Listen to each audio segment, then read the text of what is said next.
Hi folks. One of the hardest things I found when I first started using pin and cams was understanding the feedback from the tool when using it on locks. Sometimes I would misinterpret the feedback and I would end up loading pins in that didn't belong and lifting things too high and then getting in a right mess. And the feedback was really causing a lot of issues.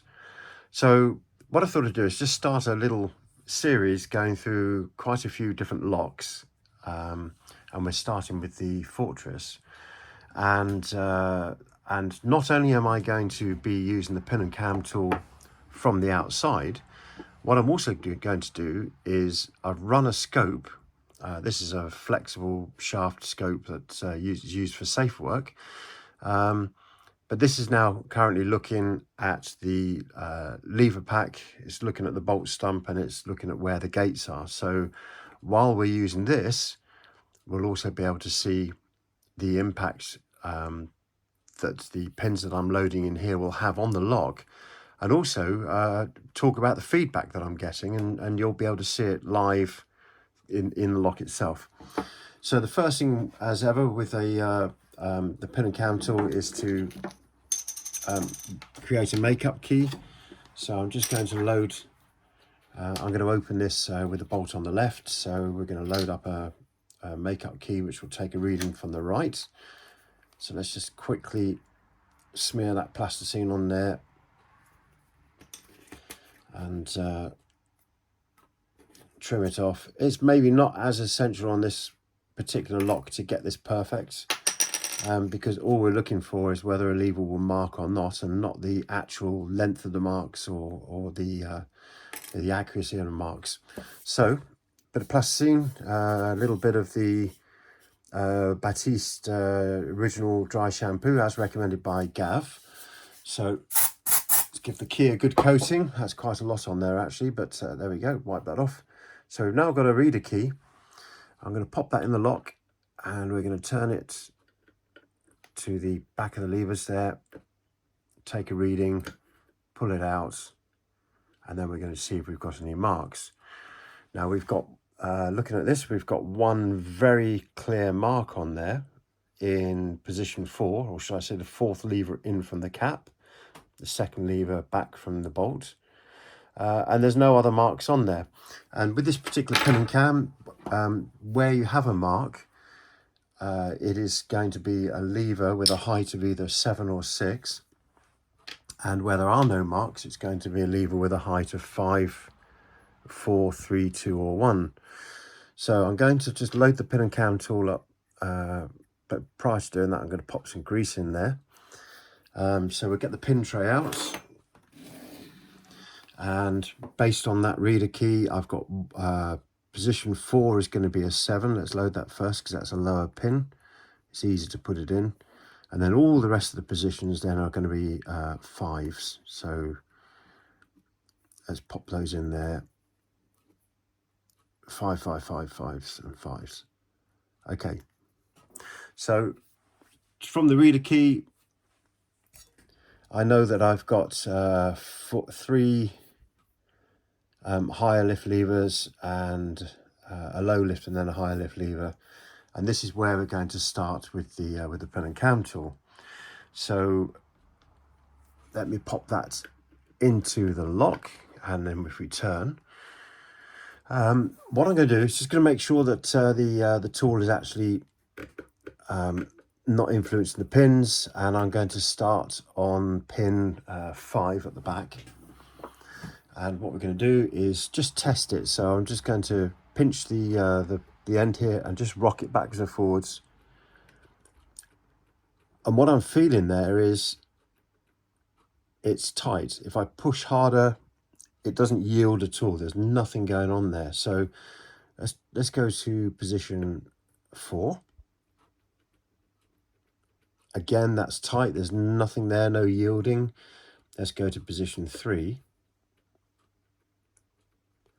I would expect position 3 to be similar to position 5 because of the ABA pattern, and actually, so 5, 4 and 3 are all pretty tight.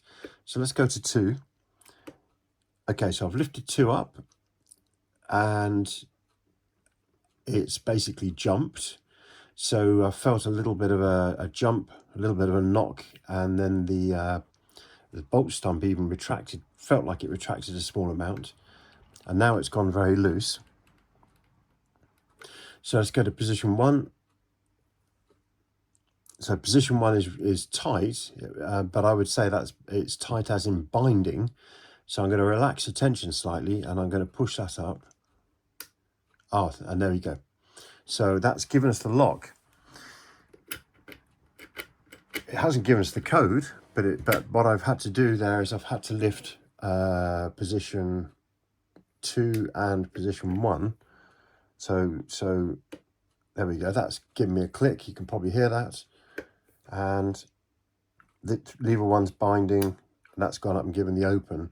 So I've had to lift both lever 1 and lever 2 there, and it felt like I lifted them more than one height. But what we're going to do is, if we want to drop onto the true code on this lock, let's take both of those pins out and replace them with 4s,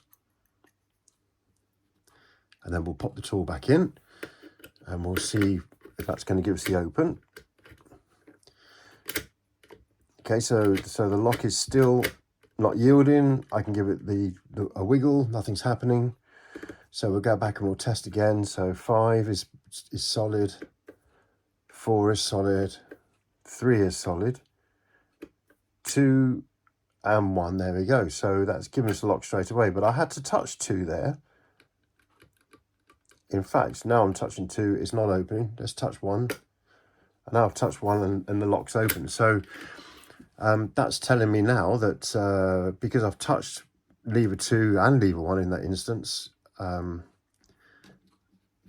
both of those need to go up a pin height. So I'm just going to load the pin and cam up with 3s in position 1 and 2. Reset the tool, pop it in, and then we'll see what that does to the lever pack. There we go. So we've dropped exactly onto the code there.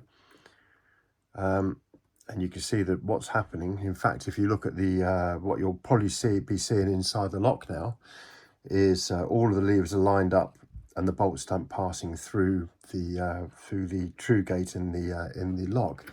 So positions 1, 2, 5, 4, and 3 just didn't need to be picked there. So by some miracle, all of those levers were automatically at the correct height just by loading the 2 5s and the 7 in the tool, and obviously only the front 2 levers were requiring to be picked. So if we have a look at the keys for this lock, there's the key, and you can see there that we've actually mirrored the key with the pin and cam tool, and yes, it was a lever height of 7, so 5 7 5 3 3. So got really lucky with this one. What could have caused the problem here? Well, the feedback on the first 3 levers, it was just dead. There was nothing there. There was no resistance. The reason being is that because all first 3 levers are at the correct height, the bolt had retracted in sufficiently to prevent those from being lifted, and they weren't even tapping. So so the first 3 levers were very conveniently lifted to the correct height. You can't make this stuff up, can you? That's just the lock that came out of the box. So what I'm going to do is finish this video off, and then I'm going to put another lock in, and hopefully we'll get slightly more complicated bitting on that one.